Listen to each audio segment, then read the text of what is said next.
Good morning everyone, how are you all. आज की class में हम फिज़िकल एग्जामिनेशन पढ़ेंगे जो कि हम हेड टू टो करते हैं बच्चे का। ये थोड़ा सा बड़ा है टॉपिक, इसको हम 2 वीडियोस के लिए डिवाइड करेंगे। आज मैं आधा आपको कंप्लीट करूँगी, ठीक है। फिज़िकल एग्जामिनेशन में क्या करते हैं, हेड टू टो एग्जामिनेशन करते हैं बेबी का।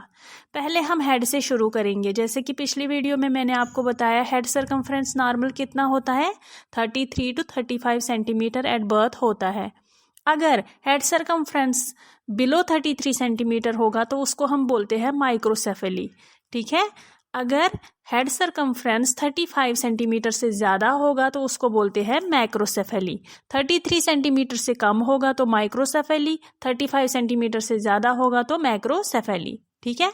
टोटल लेंथ ऑफ हेड कितनी होती है, जो टोटल बॉडी होती है लेंथ, उसका 1/4 होता है तो ये लेंथ ऑफ हेड, ठीक है। बर्थ इंजरीज कौन कौन सी होती है, सिफेल हेमाटोमा, ठीक है, और कैपिट सिसिडोनियम। सिफेल हेमाटोमा में क्या होता है, इसमें कलेक्शन ऑफ ब्लड होता है, ये अपियर होता है आफ्टर बर्थ और ये सूचर लाइन को क्रॉस नहीं करता है, और ये डिसअपियर कब होता है, आफ्टर 1 to 2 वीक्स, ठीक है।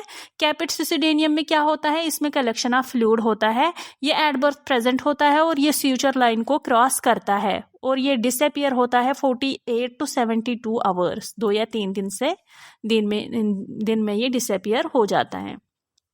सूचर्स की बात करेंगे तो कितने हैं, फ्रंटल सूचर है, कोरोनल सूचर है, सेजिटल सूचर है, लेमडॉयल सूचर है, स्क्वेमोस सूचर है। फ्रंटल सूचर जो है वो कहाँ पे है, in between 2 frontal bones. Coronal है between frontal and parietal bones, sagittal है बिटवीन 2 पैराइटल बोन्स, लेमडॉइडल है between parietal and occipital bones, squamous है between temporal and parietal bones.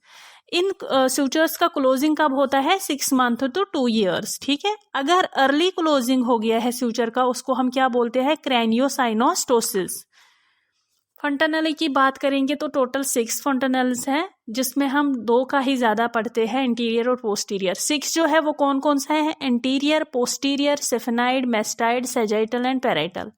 Anterior जो है वो आगे होता है, उसको हम ब्रैग्मा बोलते हैं, उसका साइज 3 सेंटीमीटर होता है और क्लोज कब होता है, 18 मंथ ऑफ एज। पोस्टीरियर जो है वो पीछे होता है, उसको हम लैम्डा बोलते हैं, उसका साइज 1.2 सेंटीमीटर होता है और क्लोज होता है 6 वीक्स, ठीक है।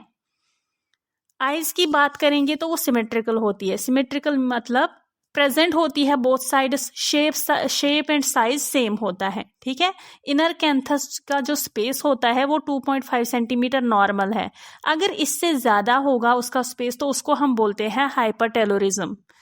Colour of eyes depends on the skin colour of baby. अगर बच्चे की स्किन का कलर लाइट है तो इसकी आईज का कलर स्लेट कलर होगा। अगर बच्चे के स्किन का कलर डार्क होगा तो उसकी आईज का कलर डार्क ब्लू और डार्क ब्राउन होगा, ठीक है।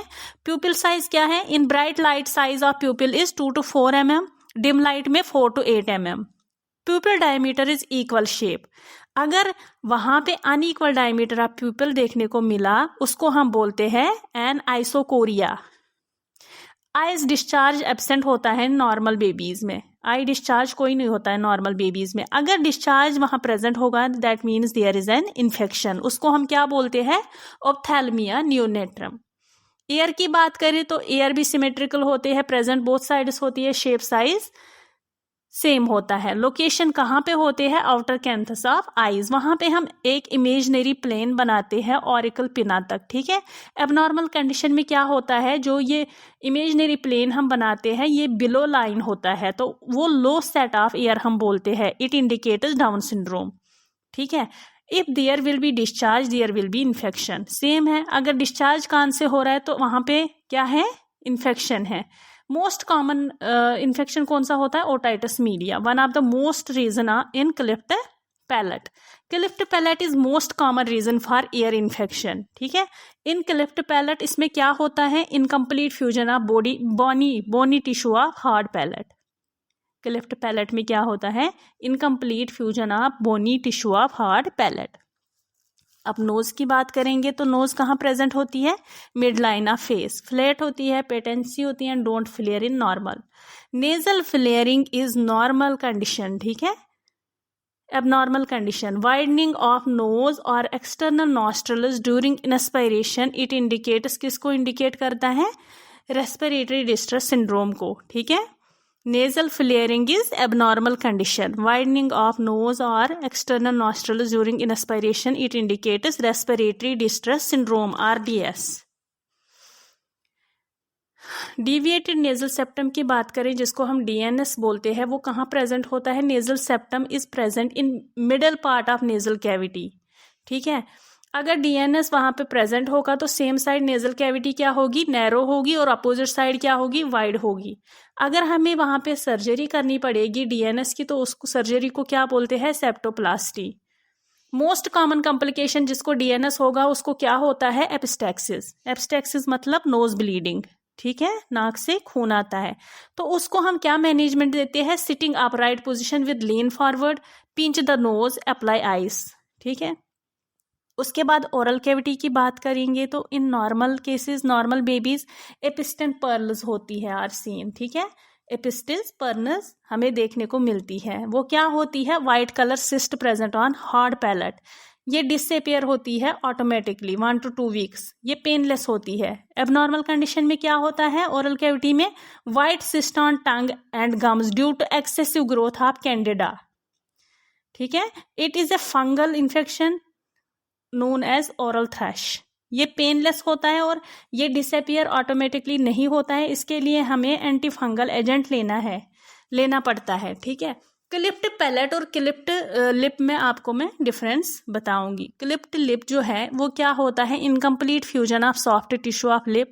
अगर सर्जरी करनी पड़ेगी किसी बेबीज में है तो उसको हम 1 to 3 मंथ ऑफ एज में ये सर्जरी करते हैं, जिसका नाम है, उस सर्जरी का नाम है छीलोप्लास्टी और लेबियोप्लास्टी। क्लिप्ड पैलेट की बात करेंगे, इसमें है incomplete fusion of bony tissue of palate. अगर सर्जरी करनी पड़ेगी तो कब करनी पड़ती है? Just before development of speech, approximately 18 month of age. उस सर्जरी को हम बोलते हैं पैलेटोप्लास्टी। चेस्ट की बात करेंगे तो नॉर्मल में सर्कुलर अपीयरेंस होता है, ठीक है। एबनॉर्मल कंडीशन में पिजन शेप चेस्ट देखने को मिलता है। रेस्पिरेशन की बात करेंगे तो diaphragmatic respiration in normal condition, rise and fall of chest and abdomen.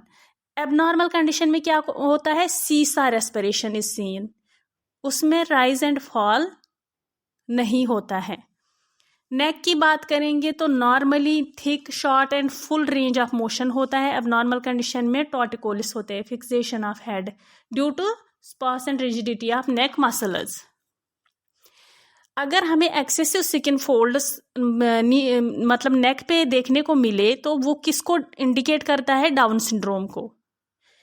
अब हम एब्डोमिनल असेसमेंट की बात करेंगे। अगर हमें डायलेटेड ब्लड वेसल्स देखने को मिलेगी एब्डोमिनल मतलब एब्डोमेन पे, तो वो किसको इंडिकेट करता है? प्री टर्म बेबी को।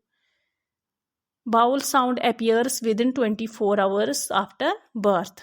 First bowel sound hears in right lower quadrant. Thank you.